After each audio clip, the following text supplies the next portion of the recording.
Welcome to the Growth Catalyst Show, where we believe that growth could come in many forms: professional, personal, company, sales, you name it.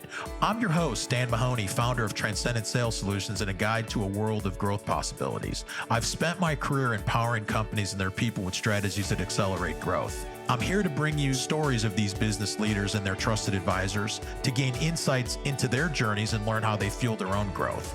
Just maybe their journey could become part of your own growth story. Are you ready? Let's grow. Welcome to the Growth Catalyst Show. My name is Dan Mahoney, and I'm glad to introduce my next guest. Anthony Chen is an investment advisor representative at Lighthouse Financial Network, LLC. He works with families and business owners to protect what's most important to them. Anthony is certified as a certified financial consultant, certified life underwriter, and certified exit planner. He is known in networking group circles as the financial GPS. Anthony, welcome to the Growth Catalyst Show. Great. Thank you, Dan. Glad to be on. Honored to be on your show. Well, I'm glad to have you. And I always enjoy getting ready for these shows and learning new things about people that I've known for a few years. Now, you are grown up in New York, correct? That's where you're from, New York? Yep, born and raised in Queens, Elmhurst. So for those who are familiar with Queens, live in Long Island, even Buffalo, New York. Blizzard Buffalo, but there is warm side of it. And then back to New York and here now in Georgia. Wow. So you went up to Buffalo, and what took you to Buffalo? That was for school, or? Initially I went to University of Buffalo. Went there initially was accounting, then switched to finance, and then stayed for another 5 years for work. And then a lady came, or I'm going to steal a line from what's that movie? Good Will Hunting. I had to see about a lady, so I moved back down to New York City, Long Island area. So you went into school. Was it so were you planning on being an accountant? I know you got a degree in management and finance. Was that the plan? Like, I'm going to go into management or finance, or what was the plan, and what were you thinking about in school?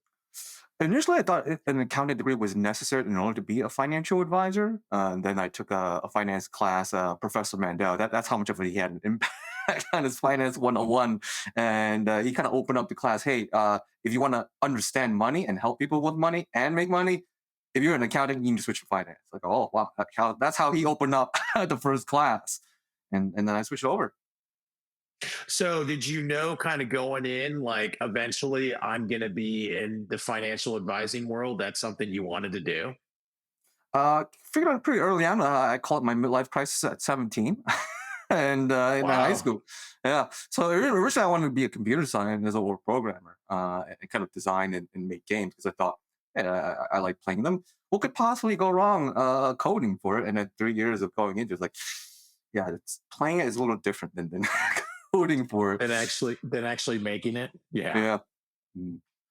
So right out of school, you started with MetLife, correct? Yes. Mm-hmm. And what did you do? And what was the first thing you did out of college there?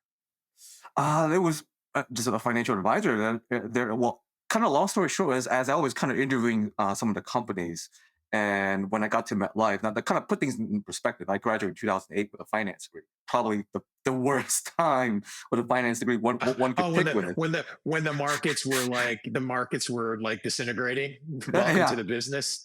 Hey, welcome to business. A finance degree with everything finance crumbling, and then my mother was just justifiably panicking. So kind of calm her down, and I'm reading off the companies or titles that I'm interviewing at. And to put things in perspective, she still only recognized companies based on their marketing or mascot or logo. So she would call like the McDonald's like the big yellow app. So when I got to MetLife, that's when she asked, well, is that the company with the dog? And it took me a second.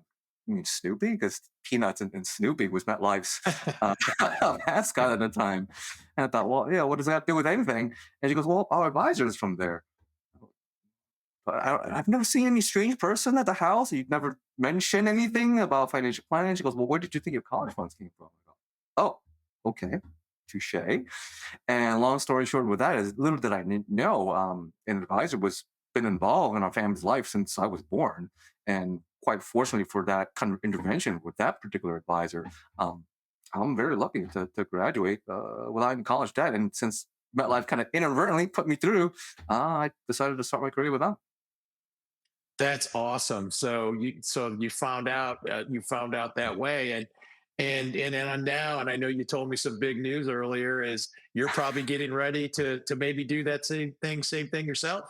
Yeah, he's coming around in May, so we already have plans. We already set everything up for myself financially, legally. So this is something. I mean, this is my business. I need to make sure I'm practicing what I'm preaching. Yeah. So yeah. Well, he's probably already got it half paid already, right? And he's not even born yet, right? That's what I'm guessing. Something like that, or whether he wants to go to college or technical school or start his own business. That's Yeah. that conversation with a lot of young parents nowadays. Yeah, you can wait for that till his 2-year-old birthday, right? We'll Uh, wait. We'll have that yeah, conversation at 2. Well, yeah. congratulations. That is great news. I'm so happy for you. Thank you. So back to remind me again what brought you to Atlanta. I mean, why does a New Mhm. Yorker want to come to Atlanta? Most of you go to like Miami. What was where it stopped at Atlanta? Oh, I'm not a retiree yet. So for those that are listening in, I don't have a lot of gray just yet, and I still look a little youngish. But I do get the stereotype of most New Yorkers kind of going to Florida for snowbirding. But in terms of stopping at Atlanta, Florida's too hot for me. And my wife, she found a kind of good job position here, and we were initially recommended to go to Atlanta or kind of open up her search there. And long story short, when she flew down, it was February of 2019, and when she flew back up, that was the happiest I've seen her in a while, and we were down within a month. That's awesome. Well, I mean, you're joined all the transplants that are here, and you probably know it's hard to find people that Mm. actually were from here. There is, but there's so many transplants here to find Atlanta home. Yeah. If anything, the native, the Georgia born and raised, is just like a rarity. It definitely is. It definitely is because of the way that many people and all the big companies here, people are moving. So Mhm. tell me a little bit about it. And honestly, I mean, I don't know much about Lighthouse Financial Services. I mean, I know the companies that have the Snoopy and the dogs and Yeah. the weird commercials and all that stuff. But tell me a little bit about your firm. Mhm. We're a holistic financial planning firm. We can go anywhere. Well, let's kind of go with the stereotype. Is that most people, when they think of finance, they immediately right away think of, oh, investments and retirement. I like Yeah. to use the analogy of think of the four legs of a chair or a stool. So everyone by default kind of knows the retirement and investment side of things. And then the second leg would be looking at the protection element side of things. So you're looking at kind of your traditional life, long-term care, and disability income side. But we also, in terms of work with other PNC or property and casualty agents in terms of reviewing for the client's insurance. And then the other two legs, working with CPAs, would be on the tax planning side of things. So we know enough, but we would have that conversation working with their accountants, or if they don't have an accountant relationship, we'll refer out. And then very lastly, the last leg, which is probably the most important, will be the legal side of things. I'm going to use myself as an example, since we got a little one coming around in May, will be estate planning side of things, because it's important to, well, God forbid something happens to both of us, who's going to be the guardian, of our child, and who's going to be the trustee, who we know we don't want anywhere near him. And unless we have it written down, the court's going to decide that. And then on the business owner side of things, uh, buy, sells, and business succession planning. So that's kind of a very quick 10,000-foot overview. Wow, there's a lot packed into there. There's a Yeah. lot packed into there. So, I mean, what is Anthony Chen's superpower and all that? I would say back then, if you had asked me that 15 years ago, would be just spreadsheeting and number crunching, just really looking at things as kind of a big picture in all perspective of numbers. Nowadays, it's being able to translate reams of numbers into something that's tangible, to putting things into context. And this is not something self-taught. This was all passed on to me by my mentor, and a lot of people, my colleagues around me, would going, "Hey, Anthony, the world doesn't think like Spock. You need to stop talking like Spock. You need to be a little James Kirk in you." There you go. Well, it's very true. And, and again, and just back to an investment advisor or financial advisor. I mean, I know a lot of people struggle. I mean, struggle Mm, trying to I mean, you should have one, but trying mm, to find the right one and picking one is a struggle for a lot of people. I mean, what are, first off, is if just a little education. I know there's different types of financial advisors. I always thought like, a financial advisor is a financial advisor, financial advisor, and I've learned that's that true. Can you talk a little bit about the different types of ones that there might be? mm. Oh yeah, we can start from one end of the spectrum to the other. So kind of, well, I guess we'll start with where I start off with MetLife. that's kind of more of an insurance or protection oriented advisor, where we kind of look through a particular lens in terms of risk mitigation. And then there's the other end of the spectrum where certain advisors kind of look at everything in terms of investment perspective, growth perspective, as opposed to the protection element. And then you kind of have the merging of the minds in between, will be the third advisor, where we'll call it the holistic advisor, being able to look through all lens of the spectrum for the client and not just have a bias towards one extreme and or the other. So that's Got kind it. of the next level up.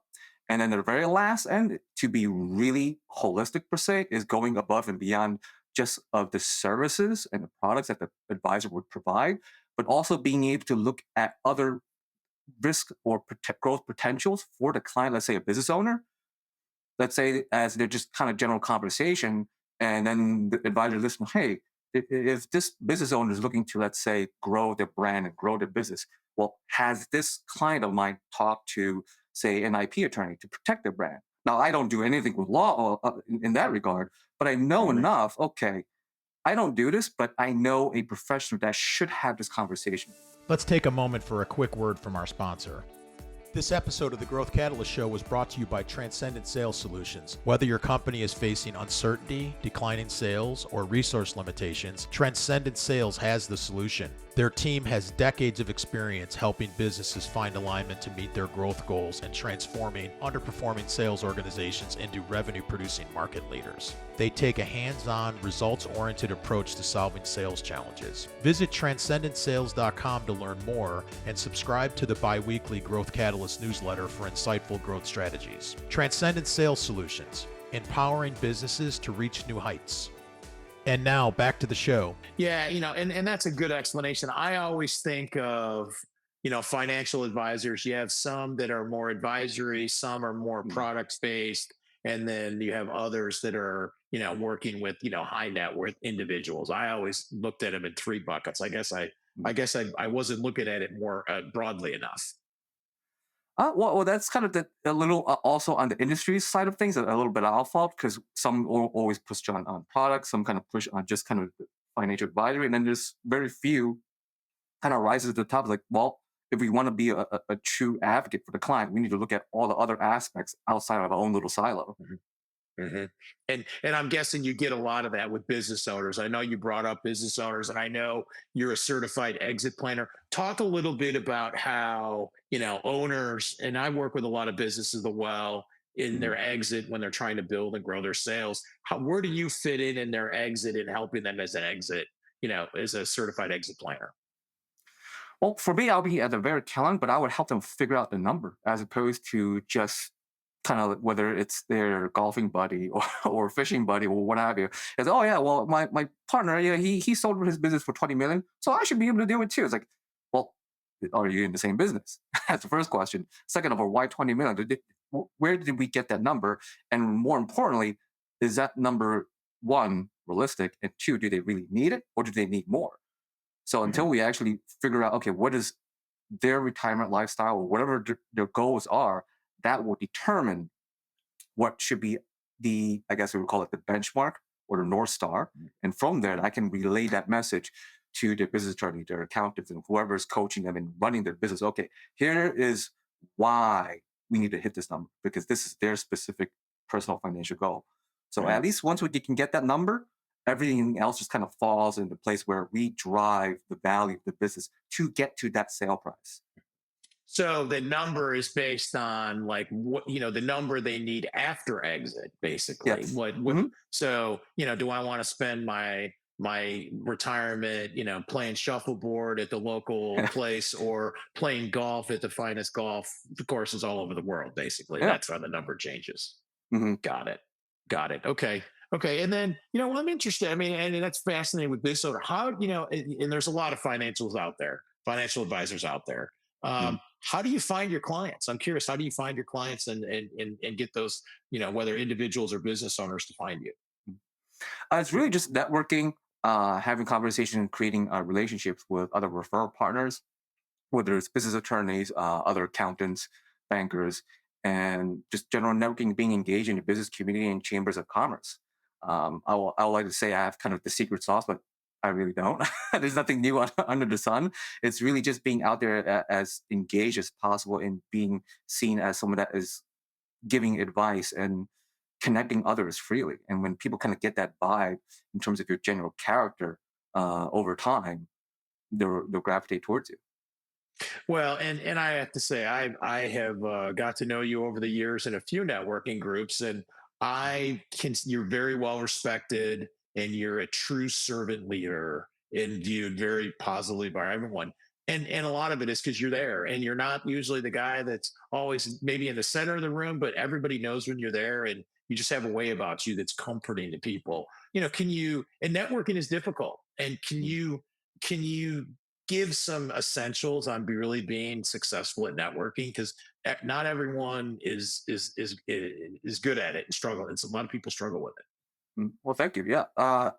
I still struggle now, believe it or not, even 15, 16 years in. I mean, when I early on kind of reference to the kind of that spot personality, paint drying on a wall was more entertaining than I was. So I came a little bit of a long way. But in terms of the tips that was handed down to me by my seniors and my mentor, he said, Anthony, don't overthink it. Everyone's going to these networking functions trying to sell themselves. You're not going to be any different if you try to do that. He goes, go in there and just make a friend. That's it. Number one, make a friend. Because at the end of the day, people want to know that you are an upstanding character. Because especially if you're going to be asking someone to be just kind of lay out their financial stresses and concerns. I mean, that's as personal as it can get. It's not just handing the money over, but their dreams, hopes, and things that keeps them up at night. Anthony, they're not going to do that just meeting you once at a networking function. So that's number one, is just going there, making a friend. Number two would be asking them in terms of who they are connecting with or who they're looking to connect with. Because you want to be able to kind of give first before you really ask. And then very lastly, try to end the conversation in terms of finding out what got them or how they got to where they are and having some kind of emotionally charged memory, especially for people who are very having struggles or challenges in terms of remembering people's faces or let's say names. But if you can attach a emotional memory with that conversation, it's much easier to recall. But that's a trick that was taught to me. Yeah, and it's a good trick because again, names, faces. I'm terrible with names, but I never forget a face, and that's a good. I mean, I that's a good advice. I know you is the guy who is not only known as the financial GPS because I've heard you describe that in your introductions, but also you're an avid runner, and I know that you like to run, and you're a marathon runner, correct? Just a bit. My last half is coming up in a week and a half, and then I don't want to say I'm retiring the shoes per se, but once the little one's running around, he'll keep me busy. So what does it mean the last half is up, basically? What does that mean? Training for a full race. I mean, I'm still going to run. It's just that I'm not going to be, here's the thing. I don't think I'm going to be able to persuade the mother, hey, I'm going to, you take care of the baby and I'm going to be out for like 2 hours. I might not have a home to come back to. Well, you got probably a better luck of trying to do that than saying I'm going to go out and golf 18 holes. Yeah, I guess. Yeah. Putting things in perspective. Yeah. So, and back to your networking though. And I think one thing that's real important, and I know you are, is it's all about being intentional. And being intentional in your networking. And I see people a lot of times at networking events that are there, but you could tell that they're not necessarily, the follow-up is not intentional, or you could tell people that are there that are not necessarily present. Mm-hmm. Yeah, definitely. And that's the other thing is it's not just about collecting business cards, or back then I would call it, people would consider themselves like a vending machine of business card, just spitting the card out everywhere. It's really just, if you can go into an event, instead of looking at the raw numbers of cards people collect and they have like a stack and never follow up, get 2 or 3, have a genuine in-depth conversation, get to know them, and then just follow up. And that's the other thing in terms of kind of follow up with your question prior, is how to be a little different, is when you have those in-depth conversations and then you kind of email them, hey, we'd love to kind of continue the conversation, and then always address 1 or 2 things that stands out in that conversation. And when they read that email, it's like, oh, they actually listened to me. They actually remembered those little details. Yeah, that's really good advice. Um, back to your work with clients and maybe business owner, can you share some success story or a success story of, a good outcome with some of the work and, with some of your superpowers helping some of these business owners Mm. or individual Several for that matter? or individual. Yeah, or an Just individual. several. Wow. I mean, of course, there's always going to be the good retirement happy stories. I mean, those. I think any advisor that had been around in the field enough would have plenty to share with.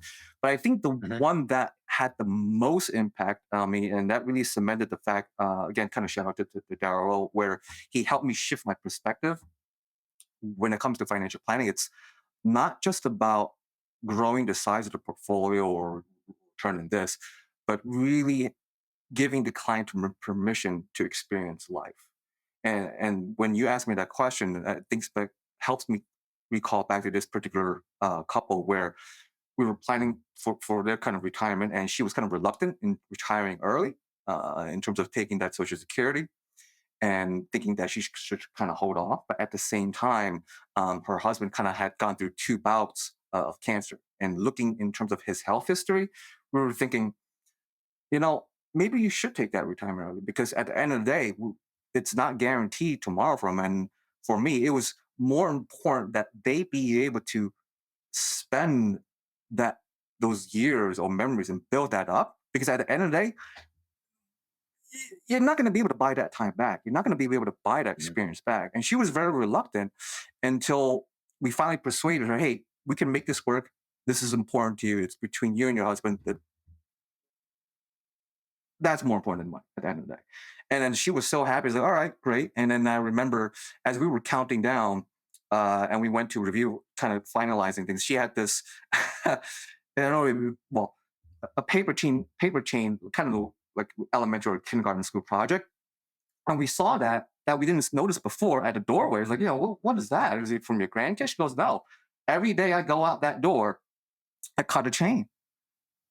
And then I was like, oh, wow, okay, well, when we come back, hopefully you go out and you're free and everything. And long story short, to kind of fast forward, is they had a lovely 3 years traveling and doing things together. And it was good because unfortunately, his cancer did come back and he passed from that. But you know what? We gave her 3 years of incredible memories and experience that she would not have had if I just went with kind of the spot model. Okay, the numbers are the numbers. Numbers mean nothing. You got to have context. You got to add in the humanity into finance. I don't know. That kind of went off a little rant on that. I'm sorry. No, not at all. No, not at all. I mean, that puts it a lot of perspective is, again, and even back to the business owner. I mean, that person maybe we don't even know what they did, but they had to be realized what their number was to be able to do it. And you're right. I mean, money's important, but it's not the most important thing, right? And that's another thing with business owners. I would sometimes ask them, hey, if you could do it all over again, what would you do? And especially for those with families, I go, I wish I didn't work so hard and be there for my kids' sports and games. And I missed out. I was like, well, now it's time to catch up. Do you really need all this money? Maybe you can cash out now. Might be a little less, but you know what? Make up some lost time with your kids.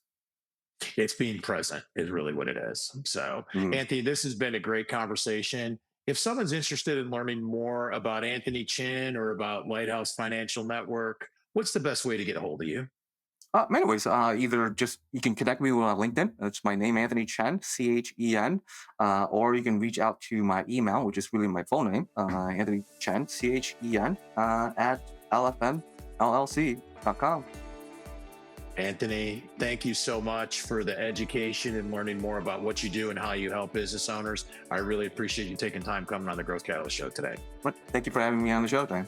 And that's a wrap for today's episode of the Growth Catalyst Show. Remember, you can take these stories of growth and make them part of your own journey. Learn from them, draw inspiration, and let them guide your path of growth. I'm your host, Dan Mahoney, and I look forward to our next journey together. If you've enjoyed the show, please subscribe and leave a review. Until next time, keep growing.